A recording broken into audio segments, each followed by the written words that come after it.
Wagwan guys, welcome to my YouTube channel. In today's video, I'll be telling you a discussion I had with my US recruiter friend who told me why you can't land a remote job in the US. And now I just learned that the way those US recruiters see things and the way we see things from across the world as applicants are worlds apart. So I was chatting with a US recruiter. She is a pen pal of mine. She gave me some straight up truth about why most people don't get hired, especially for remote jobs. It wasn't easy to hear, but it was exactly what I needed to know. She pleaded anonymity when I asked that, oh, can I share this with my YouTube community? She said that your resume isn't helping you. And she pointed out that most resumes don't show the important stuff. People get too caught up in long sentences and fancy formatting, but recruiters don't have time to dig through all of that. She said a great resume should highlight your best achievements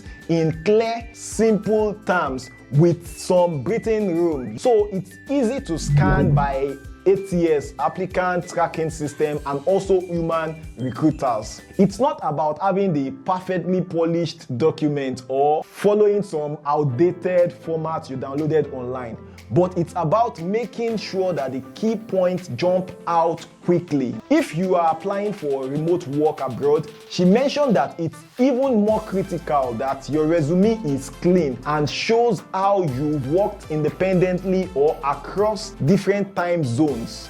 Remote work teams need people who can self-manage. Those are the points you should bring to fore. So you've got to show that clearly in your resume. The second thing she said is that remote job seekers don't appear to do anything outside of work, judging by their CV. One thing she stressed is that companies, especially when hiring for remote roles, want to see that you are genuinely passionate about your field outside of your regular job. She's not just referring to you adding your hobbies or your family life. Those are actually super good, super important. You know, that is actually one of the core of this YouTube channel.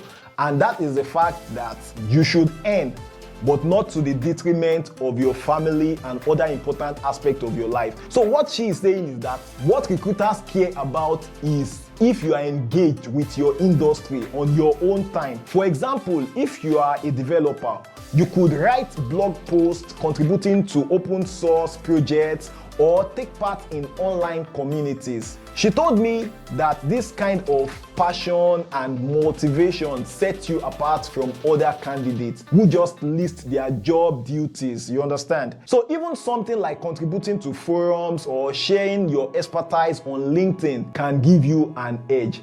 I hope you understand that LinkedIn is a very powerful tool when it comes to getting global remote job or even getting a normal job. She said you are not doing your homework, not the primary school assignment. By that, she meant that far too many applicants don't take the time to research the company they are applying to.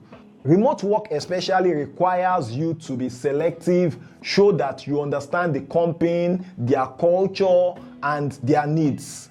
It's not about quantity, so sending out 100 applications for remote jobs won't help you if none of them is tailored specifically for the job. If you are applying for a role, especially in a different country as most of us do, or across the continent, take time to study the company's value and remote work setup if possible. You know, when you tailor your resume and cover letter to fit the specific role, and in interviews you talk about how your experience fits what they are looking for, that is actually going to trigger their fancy. When it comes to interviews, she said she is surprised by how often people give generic answers to questions.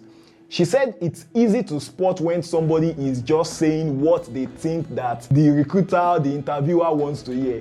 Instead, she advised that we should just be honest and specific in answering the questions at the interview table, like the interview online. So if they ask you about, for example, your strengths, give real life examples from your past experience and tie it to the role that you are applying for. Don't forget to do that. Many times we get carried away with sharing our experience. Always link it back to the role you are applying for, especially when your previous experience doesn't look directly connected with the role you are applying for. For example, you are applying for a virtual assistant role and your previous job role is maybe like a digital marketer. It may not be directly correlated. You should be able to tell the recruiters what you've done, what you've achieved, and how it will help the recruiters achieve their own goal too, or the goal of the company they are hiring for.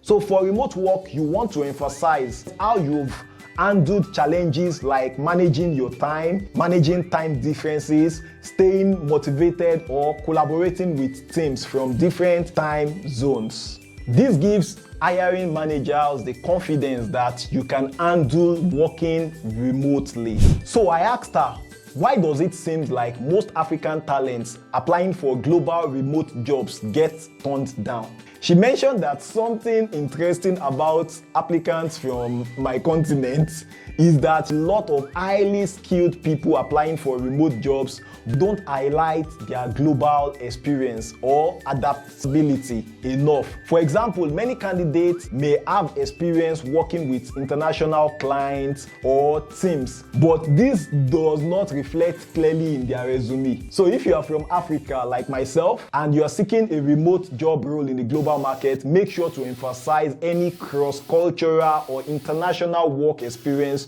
you've done. Recruiters love to see that you can work well with people from different backgrounds, especially in remote work teams that are often very diverse. Then if you've done freelancing job on Upwork, for example, one of the mistakes I would make if I apply for a job is to apply for a job and not talk about big pharmaceutical companies I have worked for in Canada, big organizations I have worked for in the United States. So it should be included in my CV when I'm applying for a remote job on LinkedIn. So for transparency, sometimes you can have the word freelance bracketed in front of it. The bonus tip I got from her is that if you are considering getting remote job in the global market, you should consider getting certifications or learning skills that show that you are prepared for the remote world. For instance, knowledge of project management tools like Trello aside your own normal skills. For example, you are a product designer. So if you have knowledge of product management tools like Trello, Asana, and experience with communication platforms like Slack, this can also give you an edge because some people don't know how to use these tools. Also, if you've ever done freelancing or contract work for someone in the diaspora or someone abroad or in the global market, you should highlight this on your resume, at least the major ones. It shows that you are already familiar with the self-discipline and flexibility needed for these remote jobs. I hope you found this video valuable. You can do well to check out this other video. I'm sure you'll get value for it. Thank you.